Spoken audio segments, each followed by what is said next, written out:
chega mais perto do seu receptor, pois é momento de aumentarmos os nossos conhecimentos sobre os cuidados que devemos ter com a nossa saúde. E hoje vamos falar sobre o combate à hepatite viral, pois este mês de julho é marcado pela celebração do Dia Mundial de Luta contra a Hepatite. Por essa razão, é designado por Julho Amarelo. De acordo com a Organização Mundial da Saúde, a hepatite é a 7ª causa de mortes em todo o mundo. Estimativas revelam que cerca de 400 milhões de pessoas em todo o mundo estão infectadas pelos vírus das hepatites B e C. E uma em cada 20 pessoas não sabe que tem a doença e somente uma em cada 100 é que faz o devido tratamento. Em Moçambique, a questão das hepatites é um problema grave de saúde pública. De acordo com o Ministério da Saúde, a prevalência das hepatites no país é de 5 a 8,7% para a hepatite B e 0,5 a 1,3% para a hepatite C. Portanto, fique desse lado, pois hoje vamos aumentar os nossos conhecimentos sobre este tema. Uma vez que eu sou dador, nesse caso voluntário, nessas minhas rotinas de vinda ao hospital, ao banco de sangue, eu vinha prever, saber os meus resultados de exame de rotina. Então foi onde foi detectado que havia uma anomalia, que eu tinha um vírus, HBV, que é o vírus da hepatite. Então, a partir de então, foi dirigido ao médico, que tem que passar a fazer consultas de alguns exames gerais para saber como é que estava o meu estado por ali. Foi onde eu descobri, por ser dador de sangue voluntário. As orientações que os médicos eles deram-me foram as seguintes: eu tinha que passar a seguir uma certa dieta, das quais eu tinha que evitar o tabaco, o cigarro, o álcool, assim como alimentos muito gordurosos, tipo frituras por ali. Porque a própria hepatite ela tem como objetivo, por vezes, é causar o fígado, fazer ficar inflamado, fazer o fígado ficar gorduroso. E o óleo, muitas das vezes, é uma das razões que faz com que o fígado fique muito gorduroso. O que eu tenho a dizer, aconselhar, principalmente a essa geração de jovens, é que eu não tinha nenhum sintoma, não sentia nenhuma dor. Foi naquela coisa de uma atitude solidária, que era ajudar outras pessoas doando sangue. Eu descobri por causa disso, porque não tem nenhum sintoma até hoje, porque a doença ainda não está ativa, apenas tem um vírus causador da hepatite. Então, o que eu tenho a dizer é que tem que cultivar o hábito de fazer exames de rotina. Pode não ser de 3 em 3 meses, pelo menos 2 vezes por ano, de 6 em 6 meses, fazer um exame geral para saber o seu estado de saúde. Porque, caso contrário, pode-se dar a doença apanhar a pessoa de surpresa, quando aí já está numa fase mais avançada, já não pode, às vezes, fazer o tratamento, e porque uma vez, como se disse, que por vezes a hepatite pode ser crônica, se não controlada a tempo. Então, quanto mais cedo a pessoa descobrir e saber como está de saúde, melhor para a própria pessoa, o indivíduo. Quem não consegue ficar sem beber, que modere, mas não exagere.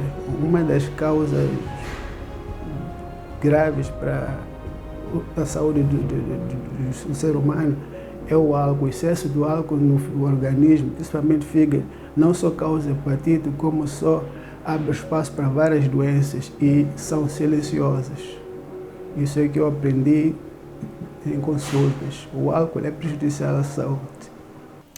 O mês de julho é marcado pela celebração do Dia Mundial do Combate à Hepatite. Por essa razão, deslocamos-nos mais uma vez ao Serviço de Gastroenterologia do Hospital Central de Maputo e desta vez vamos conversar com a doutora Liana Mondlane, é médica gastroenterologista e hoje vai nos ajudar a esclarecer algumas dúvidas sobre este tema. Olá, doutora, seja muito bem-vinda ao Saúde e Vida. Olá, boa tarde a todos os telespectadores.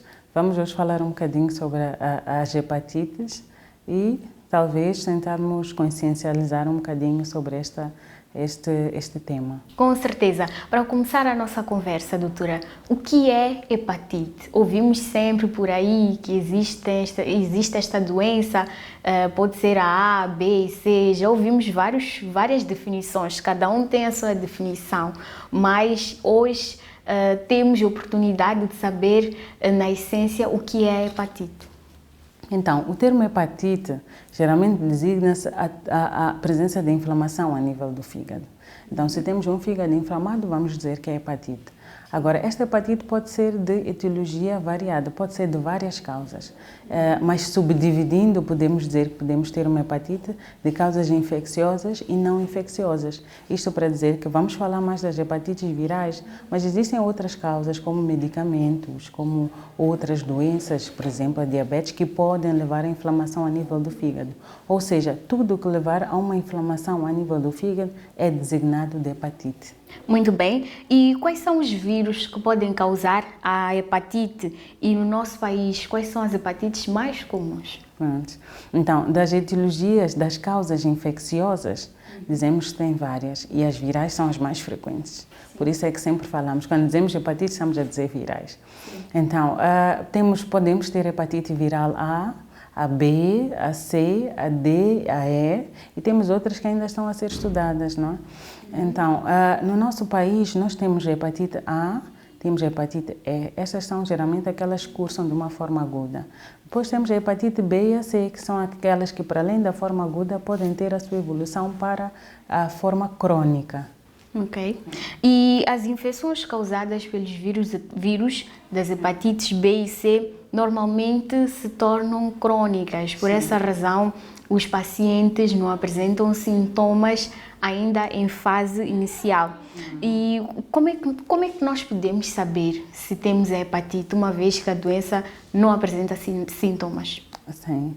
Então, geralmente, o que está descrito, grande parte dos portadores do vírus da hepatite B e C são portadores assintomáticos. Ou seja, estamos a dizer que são aqueles indivíduos que no dia que vão ao hospital, e agora está a tornar-se mais frequente, quando fazem aquela bateria de exames, pede-se também o teste de hepatite B e C, e o teste pode vir positivo. Isto por quê? Porque nós estamos num país que a prevalência de hepatite B, por exemplo, é uma prevalência alta. Isto considerado mesmo a nível mundial.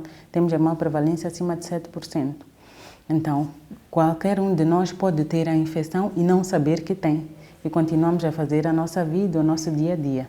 Agora, quando estas infecções começam a dar sintomas, muitas das vezes estão associadas já a uma fase de doença do fígado. Ou seja, este fígado está doente e começa a dar as suas manifestações e muitas das vezes também as suas complicações.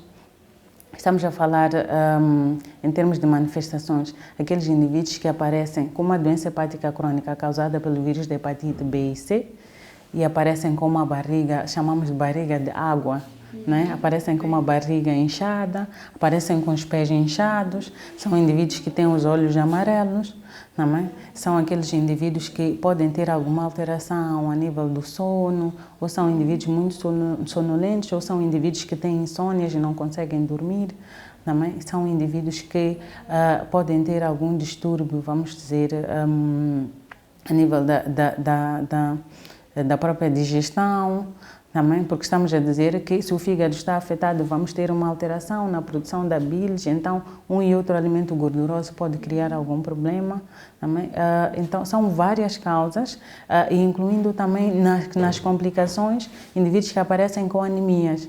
E a gente vai estudar essas anemias porque descobrimos que um fígado doente, este fígado doente pode levar a um aumento dos vasos, e temos vasos a nível do tubo digestivo que acabam ficando um bocadinho dilatados e em algum momento podem sangrar. Inicialmente eu até nem me apercebo, mas quando vou ao médico e faço o exame e as pessoas notam que, olha, este indivíduo também tem uma anemia. E numa fase avançada, aqueles indivíduos mesmo que vomitam sangue ou tiram sangue pelo ânus. Então, são várias manifestações, mas estas manifestações estão principalmente associadas à hepatite B e C crônica, quando temos já a afecção do fígado como órgão. Ok? Então não podemos ignorar estes sinais que o nosso corpo nos dá, uma vez que esta é uma doença que não podemos sentir como se fosse uma malária, por exemplo. Não temos uns sinais e sintomas muito precisos. Sim, na sua forma crônica não se pode ignorar. Agora, na sua forma aguda é que já traz aqueles sintomas que são evidentes. E muitos de nós vamos ao hospital, mas porque numa fase precoce ainda não temos os olhos amarelos, dói-me o corpo, tenho um mal-estar e acabamos fazendo o tratamento só com paracetamol e isto acaba aliviando. Mas já na fase crônica, para além dos assintomáticos, aqueles indivíduos que têm sintomas, temos que prestar mesmo atenção. Pois é. E como é que ocorre a transmissão do vírus das hepatites B e C? A transmissão destes vírus é uma transmissão por contato com sangue contaminado, também objetos cortantes, objetos que, por exemplo, agulhas, seringas, chamamos de objetos perfuro-cortantes. Tudo que pode cortar e pode causar uma lesão a nível da pele pode dar esta hepatite se este objeto estiver contaminado. Está descrito também que, por exemplo, a transfusão sanguínea também pode ser um meio de transmissão. Nós podemos dividir, por exemplo, em transmissões horizontais e transmissões verticais, né? A transmissão vertical é aquela que é feita de mãe para filho durante o parto. Então, é possível prevenir. Depois temos a transmissão horizontal, que são todas estas outras, que é de pessoa para pessoa, contacto com objetos contaminados, vamos fazer tatuagens, vamos fazer piercings. Então, tudo que puder causar uma lesão a nível da nossa pele, do nosso organismo, e que tenha, ou seja, portador daquele vírus, pode nos dar esta infecção. E sem contar também da transmissão sexual, que é possível que se transmitam esses vírus através do contacto sexual. Ok? E tem cura para as hepatites? Qual é o tratamento, ou seja, qual é o acompanhamento que é dado a um paciente que apresenta este vírus e dá entrada no Hospital Central de Maputo, por exemplo? Prontos. Então, a prevalência da hepatite B, como eu disse, é alta no nosso país, já ao contrário da hepatite C. No entanto, também temos pacientes com hepatite C. E as suas condutas são diferentes. Por quê? Porque o vírus da hepatite B não tem cura. É um vírus que, se eu sou portadora do vírus, o meu organismo pode até resolver a infecção, mas fica sempre um sinal lá dentro na minha célula que eu já tive o vírus da hepatite B. Em algum momento, este vírus pode voltar a aparecer. Também. Então, são indivíduos que estamos a dizer que estes indivíduos vão estar praticamente toda a vida sob nosso controle, não é? Só que em dado momento estão mais espaçados. Em vez de virem à consulta, por exemplo, a cada 6 meses, podem vir à consulta uma vez por ano. Também são indivíduos que depois podem deixar de vir à consulta porque tiveram uma cura que chamamos cura funcional. Não é? O corpo está a funcionar normalmente e não tem nenhuma interferência do vírus da hepatite B e podemos dar alta das nossas consultas, mas aconselhamos que sempre que fizerem um check-up, sempre que fizerem exames de rotina, voltem a testar para os marcadores do vírus da hepatite B, que é para ver se continua também a infecção na sua cura funcional. Agora, para o vírus da hepatite C, o indivíduo tem uma hepatite C, é verdade que existe um marcador, que é um anticorpo, que diz que, olha, o organismo deste indivíduo está a lutar contra este vírus da hepatite C. Também, uma vez detectado que este indivíduo tem um organismo que está a lutar ou tem defesas para este vírus, nós procuramos saber se a infecção ainda está lá ou não. Porque temos aqueles indivíduos que a infecção já não está lá, mas ficou o sinal de defesa, que são os anticorpos. Então, uma vez comprovada, através da carga viral, da detecção das partículas do vírus no organismo, da hepatite C, estes indivíduos têm indicação para fazer o tratamento que é curativo, ao contrário da hepatite B. Ou seja, a hepatite B nós tratamos, mas é para diminuir a carga viral, também, em princípio não tem cura, mas a hepatite C tem um tratamento e é tratamento curativo. A pessoa melhorou, volta à sua vida normal. E como é que podemos prevenir a hepatite? Então, começamos pelos nossos hábitos. Sim. A prevenção das hepatites é mesmo pelos hábitos. Por quê? Porque eu vou fazer uma prevenção que é para não ter a doença e não desenvolver as complicações, que é o grande problema que nós temos agora. São os pacientes que estão a aparecer com as complicações. Então, a primeira coisa é a vacinação.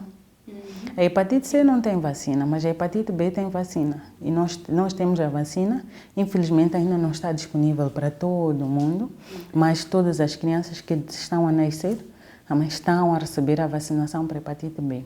Daí a importância das consultas ou do acompanhamento desta criança antes mesmo do nascimento. Estou a falar da consulta pré-natal e depois a criança tem a oportunidade de vacinar. Exatamente. Pela nossa prevalência, o que está indicado para um país como o nosso, para Moçambique, é que todas as mulheres grávidas devem fazer o rastreio para a hepatite B.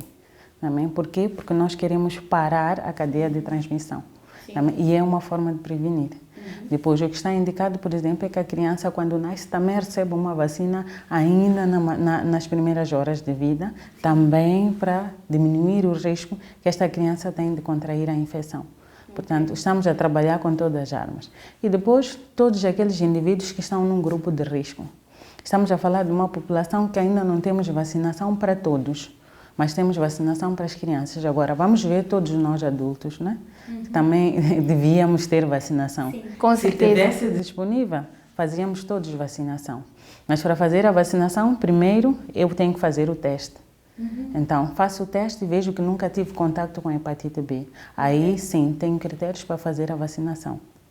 Agora, numa situação em que a vacinação não está disponível para todos, então vamos olhar para aqueles que são o grupo de risco. Também temos, por exemplo, os profissionais de saúde. Sim. São indivíduos que estão em contato constante com o sangue. Também estamos a falar, então, de indivíduos que, por exemplo, os doentes renais crónicos estão a fazer hemodiálise. Sim. Os indivíduos, os trabalhadores do sexo, os profissionais do sexo. Também estamos a falar destas criancinhas que são filhas de mães com hepatite B. Também. Ou seja, é um leque de pacientes que estão no grupo de risco e que temos que prestar atenção. A outra forma de prevenção é no nosso dia a dia.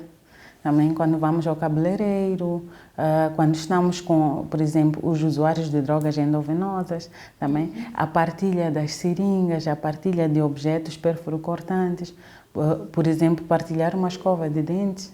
Sabemos que a escova de dentes pode criar uma lesão na gengiva. Então, se depois é partilhada por outra pessoa, também tem um risco de contaminação. Então, temos que prestar atenção a todas estas medidas no nosso dia a dia, com o objetivo de reduzir ou cortar a cadeia de transmissão deste vírus. Para a hepatite C, não temos vacina, fazemos as medidas diárias. Também atenção a tudo que corta, tudo que cria alguma lesão, aos usuários de drogas, as seringas, também vamos ao barbeiro, etc. É preciso prestar atenção se os objetos estão todos esterilizados, também, e depois fazer o rastreio. Quem tem deve sim ou devemos também criar condições para que este indivíduo possa ter acesso ao tratamento. Ok, muito bem. Bom, a doutora já referenciou, são hábitos simples do nosso dia a dia que podem fazer toda a diferença quando se fala de prevenção e combate a hepatites virais. Vamos a um rápido intervalo e nós voltamos já com mais informações para si, não saia daí.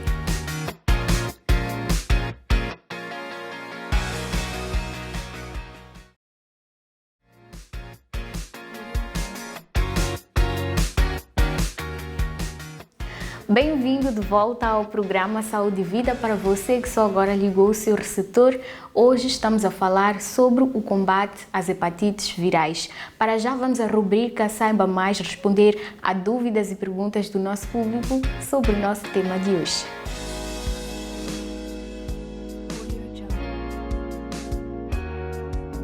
Olá, doutora. Meu nome é Aquino. Gostava de saber se a hepatite afeta apenas o fígado. Caso não afeta, quais são os outros órgãos que ela pode afetar? E também gostava de saber, caso a hepatite não é tratada, quais são as complicações que nós podemos ter? Olá, dizer que as hepatites virais são vírus que são considerados são considerados como prediletores pelo fígado. O que é que isso significa? Que eles vão e afetam principalmente o fígado como órgão. No entanto, já está descrito que eles podem ter algumas manifestações fora do fígado, são manifestações extrahepáticas, mas o principal órgão afetado é sim o fígado. Em termos de complicações, dizer que quando não tratamos, por exemplo, a hepatite B e C, que podem evoluir para a fase crônica e dar complicações a nível do fígado, Quando não tratamos, podemos ter complicações como o desenvolvimento da cirrose hepática. A cirrose hepática é uma complicação tardia do fígado, em que temos um fígado que já está deficiente também, e que não funciona como deve ser. Podemos ter o desenvolvimento do cancro do fígado, que é o carcinoma hepatocelular, e é um tumor primário que começa a nível do fígado, e podemos ter a fase mais tardia, que é a fase de falência do fígado como órgão, ou seja, este órgão já não está a funcionar no seu completo e, portanto, dará outras complicações, e nós sabemos que não é possível viver sem um fígado. Olá, doutora Liana. Meu nome é Agnaldo Oficiano. Eu gostava de saber se as hepatites são possíveis de ser transmitidas a partir do compartilhamento de talheres e copos. Olá, compartilhando talheres e copos, não temos a transmissão do vírus das hepatites. Geralmente o que acontece, estamos a falar de hepatite B e C, é mesmo pelo contato com fluidos ou fluidos, vamos dizer, durante a transmissão sexual ou por sangue contaminado, mas podemos sim partilhar talheres e copos com estes pacientes. Olá, doutora, aqui é o Francisco Fernando. Eu tenho uma questão a colocar. Por que as pessoas com problema de fígado tendem a ficar com a pele amarelada? Geralmente estes pacientes têm a pele amarelada porque existe um pigmento, que é o pigmento da bilirrubina, que é um pigmento que provém de um metabolismo muito complexo. Mas o que acontece é que, devido à deficiência deste fígado, este pigmento começa a acumular-se a nível do sangue, a nível dos tecidos, e vai acumular-se também a nível da pele. Então, o que acontece é que, uma vez estando nos tecidos, nos órgãos, estando na pele, estando nas mucosas, este é um pigmento amarelado e começa a dar esta coloração amarelada. Olá, doutora. Chamo-me Isabela Hilário. Quero saber com que idade devemos fazer o rastreio da hepatite. Não existe uma idade específica. Volto a dizer, Moçambique é um país que tem uma prevalência alta, por exemplo, da hepatite B. Então, todos nós devíamos fazer o rastreio para estas infecções, independentemente da nossa idade. E, depois disso, começar a seguir os trâmites, se é para tratar, se é para fazer seguimento, etc. Portanto, não existe uma idade específica que seja para o rastreio tanto da hepatite B como para a hepatite C. Olá, doutora, aqui Revelino Azarias. Gostaria de saber se a aplicação de tatuagens e piercings podem favorecer a contaminação de hepatites. Pode favorecer, sim, porque estamos a falar de alguma cratera, alguma ferida que criamos a nível da mucosa. Estamos a falar do contacto, por exemplo, com o sangue. Não sabemos como é que são esterilizados estes aparelhos e, portanto, estamos a falar da colocação de piercing, estamos a falar de feridas que vão se criar a nível da pele. Portanto, pode sim favorecer se nós não tivermos instrumentos devidamente esterilizados.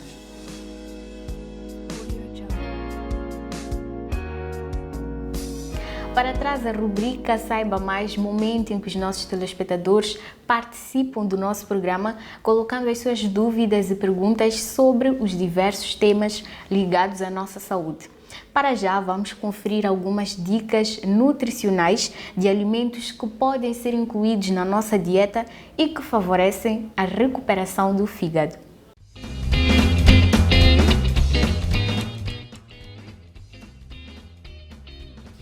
É importante que durante o tratamento de hepatite a alimentação seja balanceada.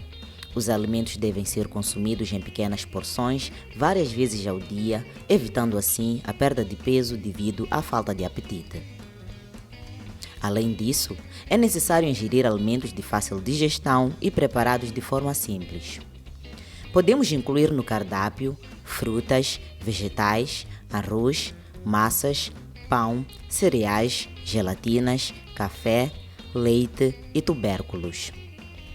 No caso das proteínas, o consumo deve ser controlado e deve-se dar preferência às carnes brancas e sem pele, como frango, peru ou peixes com baixo teor de gordura.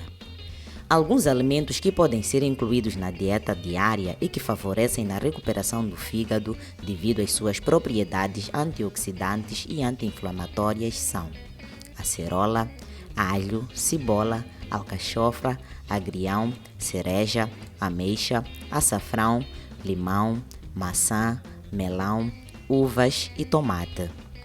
Os alimentos que devem ser evitados durante o tratamento são principalmente os alimentos ricos em gordura, pois na hepatite acontece a diminuição na produção de sais biliares, que são substâncias responsáveis por ajudar a digerir as gorduras. Dessa forma, o consumo de alimentos muito gordurosos pode causar desconforto abdominal e diarreia.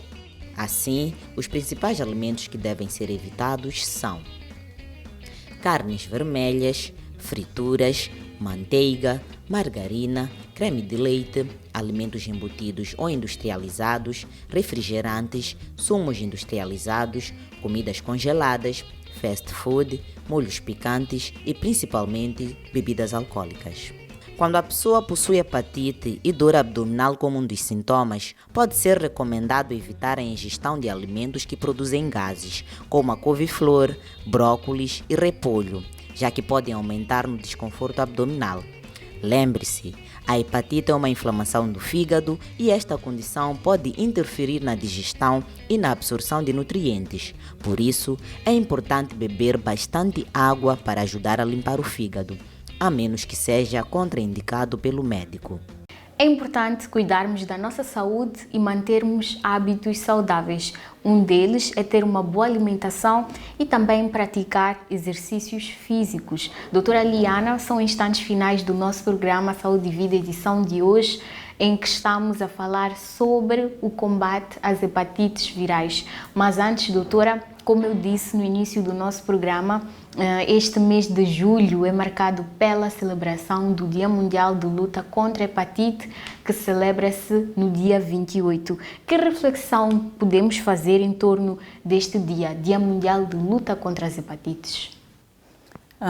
Este dia, o dia 28 de julho, é um dia de grande reflexão, não só para nós gastroenterologistas, como para todos os profissionais de saúde e acredito eu, desde já, para todo o país, né, para toda a população no geral. Então, o que continuamos a recomendar e continuamos a apelar é que os pacientes ou a população esteja mais ciente da presença destas infecções no nosso dia a dia, das suas complicações, para tentarmos trabalhar juntos no sentido de quebrarmos aquela que é a transmissão destas infecções. E como é que nós quebramos? Com a prevenção. Não é possível avançarmos, não vamos lutar para fazer um tratamento quando não podemos fazer primeiro a prevenção primária. E a prevenção primária parte da consciencialização de cada um de nós, de que temos que fazer o rastreio para estas infecções. E caso tenhamos estas infecções, existem várias pessoas que têm e mesmo assim não procuram o hospital. Mas quem sabe ou quem já fez o teste e este teste foi positivo por algum momento, que se aproxima à unidade sanitária, que é para ter um melhor seguimento, uma melhor conduta, porque o grande objetivo também é para prevenirmos as complicações. Ok. E qual é a importância de um check-up ou diagnóstico precoce das hepatites? A grande importância de um diagnóstico precoce é, primeiro, sabermos que tipo de hepatite temos, em que nível estamos e depois, a partir daí, sabemos qual é o devido segmento que devemos dar. E a grande valia é que conseguimos prevenir as complicações. Não queremos ter problemas no nosso fígado, não estamos, por exemplo, Moçambique não faz transplante de fígado. Então, se nós soubermos que temos a infecção, conseguimos prevenir depois as complicações e levar uma vida positiva e uma vida saudável.